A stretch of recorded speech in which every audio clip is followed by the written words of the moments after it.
क्या करेंगे ये आम आदमी पार्टी वाले पैदल चल के? इनका क्या है उत्तर प्रदेश में? टोपी पहन के बैनर लगा के निकल पड़े हैं। 200 सवा 200 किलोमीटर चलने जा रहे हैं। क्या हो गया इन लोगों को, आम आदमी पार्टी वालों को? मैंने जवाब नहीं दिया और सवा 200 किलोमीटर की यात्रा पूरी की तो पूरे रास्ते में संदेश गया कि आम आदमी पार्टी जनता के मुद्दों पर लड़ रही है, जनता के लिए आवाज उठा रही है। फिर दूसरे चरण की यात्रा हुई, रामपुर से अमरोहा तक। उस दूसरे चरण की यात्रा में जन सैलाब आम आदमी पार्टी के साथ जुड़ा। जगह जगह स्वागत हुए, जगह जगह कार्यक्रम हुए, 4 सभाएं हुई 6 दिन के अंदर और पूरे बुंदेलखंड प्रांत में संदेश गया कि आम आदमी पार्टी जनता के मुद्दों को उठा रही है, जनता के लिए। आम आदमी पार्टी जिंदाबाद। आज तीसरे चरण की पदयात्रा शुरू हो रही, मां विंध्यवासिनी की धरती से शुरू हो रही, मिर्जापुर की धरती से शुरू हो रही और ये जाएगी काशी तक, सारनाथ तक ये पदयात्रा जाएगी। और हमने सवाल उठाया है, मां विंध्यवासिनी के चरणों में प्रणाम करके आशीर्वाद लेकर सवाल उठाया है। हमारे शहीद, हमारे वीर सपूतों के ऊपर माल्यार्पण करके उनकी प्रतिमा पर हमने सवाल उठाया है कि आजादी के 80 साल के बाद भी बताओ हमारे नौजवानों के लिए रोजगार क्यों नहीं है? बताओ आज भी सामाजिक भेदभाव क्यों है? संजय भैया संघर्ष करो, ये सवाल है। नौजवान के लिए रोजगार नहीं है। कभी तस्वीर आती है प्रयागराज में नौजवानों को पीटा गया, जो आईएएस की तैयारी कर रहे हैं, पीसीएस की तैयारी कर रहे हैं, बैंक के पीओ की तैयारी कर रहे हैं। कभी उनको सड़कों पे घसीट घसीट के पीटा जाता है। कभी लखनऊ में तस्वीर आती है, उनको पीटा जाता है। कभी तस्वीर दिल्ली में आती है, कोचिंग के संचालकों को पीटा जाता है। 45 करोड़ बेरोजगारों की फौज खड़ी है हिंदुस्तान में, कोई चर्चा नहीं होती, कोई बात बेरोजगारी पर नहीं होती। सोचिए, कल्पना कीजिए, जिस मुल्क में 45 करोड़ लोग बेरोजगार रहेंगे, उस मुल्क की हालत क्या होगी? वहां के लोग कितनी मानसिक त्रासदी में जी रहे हैं, आप कल्पना कर सकते हैं। मोदी योगी शर्म करो। और उत्तर प्रदेश आज नंबर 1 का राज्य है बेरोजगारी के मामले में। आंकड़े बताए जाते हैं, बाबा जी कहते हैं इन्वेस्टर समिट हो रही है। कितने का इन्वेस्टमेंट होगा बाबा जी? 45 लाख करोड़ रुपए का इन्वेस्टमेंट होगा। कितने का? 45 लाख करोड़ का इन्वेस्टमेंट, ये बताया इन्वेस्टर समिट में। अगर 45 लाख करोड़ का इन्वेस्टमेंट हो रहा है उत्तर प्रदेश में, तो 45 लाख रोजगार तो पैदा होना चाहिए ना। 1 लाख करोड़ में एक लाख रोजगार तो पैदा होना चाहिए कम से कम ना, तो बेरोजगारी खत्म हो जाती उत्तर प्रदेश से। कहा गया 45 लाख करोड़, वो 45 लाख करोड़ का इन्वेस्टमेंट सिर्फ कागजों पर दिखाया जाता है मेरे नौजवान दोस्तों, सिर्फ कागजों पर दिखाया जाता है। और तुम्हारे हिस्से में क्या आता है? टीचर के लिए परीक्षा देते हो, पेपर लीक हो जाता है। सिपाही के लिए परीक्षा देते हो, पेपर लीक हो जाता है। दरोगा के लिए परीक्षा देते हो, पेपर लीक हो जाता है। लेखपाल के लिए परीक्षा देते हो, पेपर लीक हो जाता है। पीसीएस की परीक्षा देते हो, पेपर लीक हो जाता है। एसएससी की परीक्षा देते हो, पेपर लीक हो जाता है। पेपर होता है, इंटरव्यू होता है, सिलेक्शन होता है, तो कोर्ट से स्टे हो जाता है, कोर्ट से बाहर हो जाता है, तो सुप्रीम कोर्ट से स्टे हो जाता है। क्या करे नौजवान अगर आत्महत्या ना करे, अगर अपनी जान ना दे, अगर आत्महत्या को रोकना है, उनके मुद्दे को उठाना है तो उत्तर प्रदेश के एक एक नौजवान को रोजगार चाहिए। ये हमारी लड़ाई है। भाजपा सरकार मुर्दाबाद, भाजपा सरकार मुर्दाबाद, आज मुर्दाबाद। बताओ रोजगार चाहिए कि नहीं चाहिए? चाहिए। हाथ उठा के बताओ रोजगार चाहिए कि नहीं चाहिए? और अगर रोजगार चाहिए तो आज भाई दिलीप पांडे जी के सामने, अनिल झा जी के सामने, विशेष रवि जी के सामने, हमारी काशी प्रांत की कमेटी के सामने, इस मिर्जापुर की धरती से आज शहीदों का आशीर्वाद जिस धरती से लेकर हम निकले हैं, मां विंध्यवासिनी का आशीर्वाद लेकर निकले हैं। आइए इस धरती पर हम लोग संकल्प लें और प्रस्ताव रखें कि 18 साल के ऊपर उत्तर प्रदेश में अगर कोई है तो उसको रोजगार दो। अगर रोजगार नहीं दे सकते तो 10,000 रुपए महीने बेरोजगारी भत्ता नौजवानों को। संजय भैया जिंदाबाद, हमारी मांग जिंदाबाद। गलत तो नहीं कह रहा हूं? अगर हमारा नौजवान इंटर पास कर ले और उसकी उम्र 18 साल हो गई है तो नौकरी देने की जिम्मेदारी किसकी है? सरकार की। किसकी जिम्मेदारी है? सरकार की। और अगर नौकरी नहीं दे सकते तो 10,000 रुपए महीने बेरोजगारी भत्ता नौजवानों को मिलना चाहिए। बताओ इस प्रस्ताव का समर्थन करते हो सब लोग? हाथ उठा के बताओ समर्थन करते हो? अगर आप इस मुद्दे का समर्थन करते हो तो दूसरा प्रस्ताव और है। हम बेरोजगारी भत्ता कोई भीख के रूप में सरकार से नहीं लेना चाहते। हम चाहते हैं कि अगर आप 10,000 रुपए महीने नौजवानों को दे रहे हो तो 2 घंटे प्रतिदिन सरकार का कोई भी काम नौजवान करने के लिए तैयार है। उनसे आप काम लीजिए, सरकारी काम 2 घंटे प्रतिदिन, क्योंकि 10,000 दे रहे हो तो 2 घंटे ही काम करें। गलत तो नहीं कह रहा हूं? अगर 10,000 रुपए दे रहे हो पक्की नौकरी दोगे, पक्का काम करें। और अगर 10,000 रुपए दे रहे हो तो 2 घंटे नौजवान काम करेंगे। तो हमारी बहनों को, हमारी बेटियों को, हमारे नौजवानों को, उन सबको 18 साल की उम्र पूरी होने पर नौकरी दो, वरना बेरोजगारी का। तैयार हो सब लोग? तैयार है। ये मांग हम लोगों को लेके चलनी है। संजय भैया संघर्ष करो, हम तुम्हारे साथ हैं। और इन चोरों के पास पैसा बहुत है अनिल भाई, पैसा बहुत है। हम जब कहते हैं नौजवानों को नौकरी दे दो, कहते पैसा नहीं है। हम कहते हैं हमारे बच्चों को शिक्षा दे दो, कहते पैसा नहीं है। हम कहते हैं हमारे अस्पताल ठीक करा दो, कहते पैसा नहीं है। उत्तर प्रदेश में सरकारी स्कूल बंद कर रहे हैं, नमक रोटी खिलाते हैं मिड डे मील में। यही मिर्जापुर का मामला आया था ना, वो पत्रकार बेचारे जीवन इस दुनिया में नहीं है, जायसवाल जी ना, पवन जायसवाल जी, उन्होंने ही खुलासा किया। मेरी उनसे बात हुई थी, बाद में उनको बीमारी हो गई है, वो अब इस दुनिया में नहीं। उस बहादुर पत्रकार के ऊपर मुकदमा लिखा प्रशासन ने। क्या गुनाह था उस आदमी का? सिर्फ ये कि उसने दिखाया था कि किस तरह से बच्चों को नमक रोटी स्कूलों में खाने के लिए दी जाए।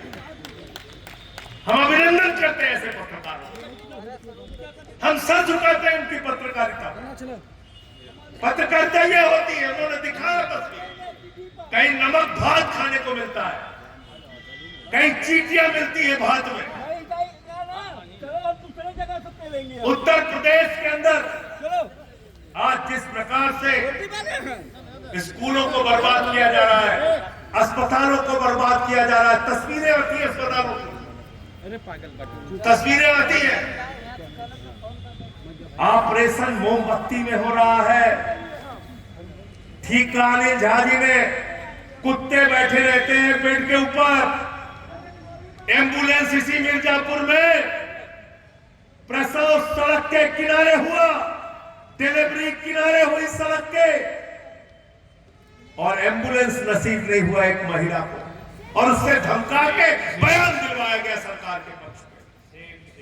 यह उत्तर प्रदेश है। कहते पैसा नहीं है, पैसा कहां गया? कहां गया पैसा? आपका पैसा कहां गया पता है आपको? आपको गुस्सा आना चाहिए इस बात पे। ये अपने आप को देशभक्त कहते हैं, ये मोदी जी कहते हैं, ये भारतीय जनता पार्टी वाले कहते हैं, योगी जी अपने आप को देशभक्त कहते हैं। नहीं, ये देशभक्त नहीं है। इन लोगों ने देश को लूटने का काम किया है। ये देश को लूटने वाले लोग हैं, देशभक्त लोग नहीं है, राष्ट्रभक्त नहीं है। याद रखना। योगी जी शर्म करो, शर्म करो, योगी जी शर्म करो, शर्म करो। हिंदुस्तान के चंद पूंजीपतियों का 16 लाख करोड़ रुपए माफ किया सरकार ने। कितना पैसा माफ किया? 16 लाख करोड़ रुपए। और अकेले 42 कंपनियों का 3.5 लाख करोड़ रुपए माफ किया। कितना पैसा माफ किया? 3.5 लाख करोड़ रुपए। आप सोचो, अगर ये 20 लाख करोड़ रुपए हिंदुस्तान के नौजवानों को रोजगार देने के लिए लग जाए, अस्पताल बनाने के लिए लग जाए, स्कूल बनाने के लिए लग जाए, तो देश के अंदर कोई बेरोजगार नहीं रहेगा। कहीं स्कूल की दिक्कत नहीं होगी, कहीं अस्पताल की दिक्कत नहीं होगी। आपके पैसे पर डकैती डाली जाएगी।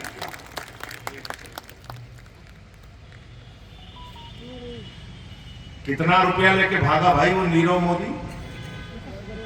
विनय पटेल जी 20,000 करोड़ रुपए। कितना? 20,000 करोड़। विजय माल्या कितना लेके भागा? 10,000 करोड़। नितिन संदेशा कितना लेके भागा? 6,000 करोड़। ललित मोदी कितना लेके भागा? 3,000 करोड़।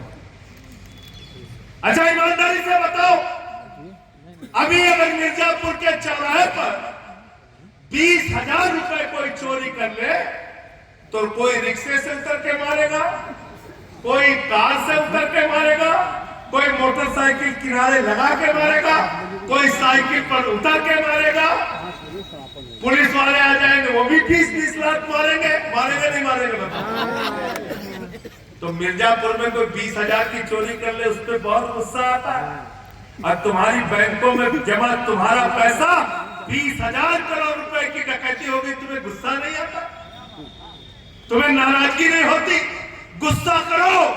और जब भी ये बीजेपी के लोग आए और कहें नौकरी के लिए पैसा नहीं, स्कूल के लिए पैसा नहीं, उनको बोलो इन लुटेरों से पैसा हमारा लेकर आओ, जो हमारी बैंकों से लूट के गए हैं, और हमारे विकास के लिए लगाओ। संजय भैया जिंदाबाद।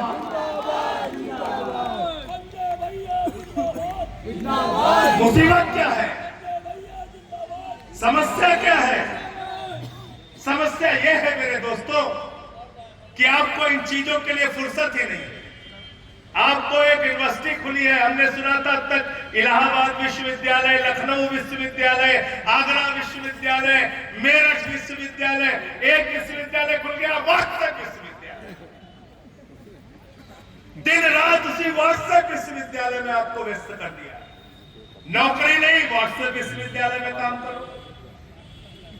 कोई काम नहीं बेटा, हिंदू मुसलमान करो। अच्छा, बेरोजगार हो, चलो झगड़ा करो चौराहे पे। बेरोजगार हो, कुछ नहीं आता, चलो चौराहे पे इकट्ठा होकर गुंडागर्दी करो। इसी काम में लगा रखा है भाजपाइयों ने आपको। वो खाली नहीं रखते आपके आपके नौजवानों को बर्बाद कर रहे हैं, उनका भविष्य बर्बाद कर रहे हैं। क्या कहते हैं? क्या कहते हैं? कहते हैं चलो भाई सब लोग इकट्ठा होके चलो, हम चर्च के सामने हनुमान चालीसा पढ़ेंगे। चर्च के सामने, बरेली में चर्च के सामने हनुमान चालीसा पढ़ रहे थे।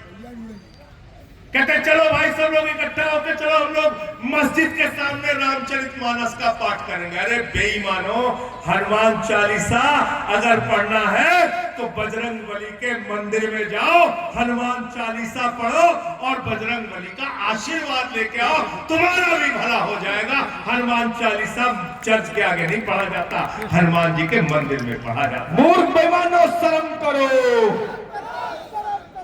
रामचरितमानस का पाठ मस्जिद के सामने नहीं किया जाता। रामचरितमानस का पाठ करना है तो प्रभु श्री राम के मंदिर में जाओ और राम का आशीर्वाद लेकर आओ। चर्च के सामने हनुमान चालीसा पढ़ रहे हो, चर्च में घुस के पादरी को मार रहे हो। एक तस्वीर आई जबलपुर से, भारतीय जनता पार्टी की महिला नेता भार्गव जी, उन्होंने एक नेत्रहीन महिला को चर्च में घुस के मारा, उसकी छोटी सी बच्ची के सामने उसको अपमानित किया, ऐसे शब्दों का इस्तेमाल किया मैं कह नहीं सकता मेरे दोस्तों, मैं बोल नहीं सकता। इतनी घृणा भर के कहां से हिंदुस्तान को आगे बढ़ाओगे? इतनी नफरत भर के हिंदुस्तान को कैसे आगे बढ़ाओगे? इसलिए मैं आपसे कहना चाहता हूं नौजवान दोस्तों, मेरी माताएं बहनें यहां पर बैठी हुई हैं, मेरे नौजवान साथी हैं, बुजुर्ग हैं, मैं आप सबसे हाथ जोड़कर विनती करना चाहता हूं, नफरत की बुनियाद पे हिंदुस्तान नहीं बनेगा, मोहब्बत की बुनियाद पे हिंदुस्तान बनेगा, एकता की बुनियाद पे हिंदुस्तान बनेगा, भाईचारे की बुनियाद पे हिंदुस्तान बनेगा। और ये हिंदुस्तान अगर कोई बना सकता है तो वो आम आदमी पार्टी बना सकती है। हमें बाबा साहब के सपनों का भारत बनाना है। बाबा साहब अमर रहे। हमें शहीद आजम भगत सिंह के सपनों का भारत बनाना, हमें शहीद चंद्रशेखर आजाद के सपनों का भारत बनाना है, हमें शहीद अशफाक उल्लाह के सपनों का भारत बनाना है, हमें खान अब्दुल गफ्फार खान के सपनों का भारत बनाना है, हमें राष्ट्रपिता महात्मा गांधी के सपनों का भारत बनाना है, हमें शहीद राव प्रसाद बिस्मिल के सपनों का भारत बनाना है। हमें वो भारत बनाना है जहां अशफाक उल्लाह फांसी के तख्ते पे जाने से पहले जब अंग्रेजों ने उनसे पूछा तुम्हारी अंतिम इच्छा क्या है, तो अशफाक उल्लाह ने अंग्रेजों से कहा कुछ आरजू नहीं है, कुछ आरजू नहीं है, बस आरजू है इतनी, रख दे जरा सी कोई खाके वतन कफन पर। यह है हिंदुस्तान, हमें ऐसा हिंदुस्तान बनाना। और दुनिया का कोई मुल्क, अरे मुल्क तो छोड़िए, कोई शहर, कोई जिला, कोई गांव, अरे गांव भी छोड़िए, कोई परिवार, एक परिवार बता दो जहां पे नफरत हो और वो परिवार आगे बढ़ गया। बड़ा है क्या? याद आए तो बता दो मुझे, तो मोदी जी को भी बता दो भाई, योगी बाबा को भी बता दो कि नफरत की बुनियाद पे ये कह रहे परिवार ही नहीं, नफरत की बुनियाद पे हिंदुस्तान आगे, भारत को आगे बढ़ाना है तो मोहब्बत की बुनियाद पे आगे बढ़ेगा, एक परिवार की भावना से हम आगे बढ़ेंगे। और वो परिवार की भावना, वो हक, वो अधिकार कहां से आपको मिलता है? वो अधिकार मिलता है भारत के संविधान से, जो कहता है गैर बराबरी समाज के लिए अभिशाप है, गैर बराबरी नहीं होनी चाहिए, सामाजिक भेदभाव नहीं होना चाहिए। बताओ मिलता है कि नहीं मिलता?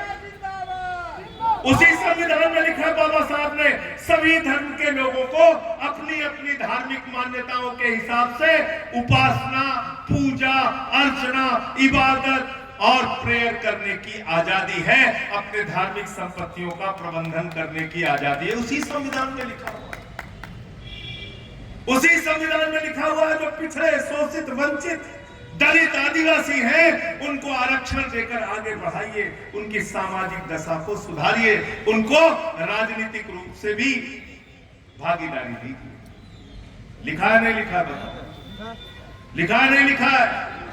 तो भारत के संविधान की अगर आप बात करोगे तब भारत आगे बढ़ेगा, और बाबा के फरमान की बात करोगे तो झगड़ा होगा। झगड़ा चाहते हो या देश को आगे बढ़ाना चाहते हो? भारत माता की जय लगाते हो ना? भारत से प्यार है ना? भारत से प्यार है? अगर भारत से प्यार है तो मोहब्बत की बुनियाद पे भारत आगे बढ़ेगा, संविधान से भारत आगे बढ़ेगा, बाबा के फरमान से आगे।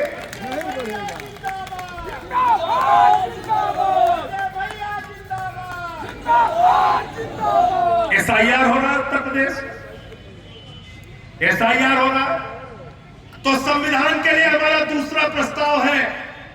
अनिल झा जी है यहाँ पर, हमारे दिलीप पांडे जी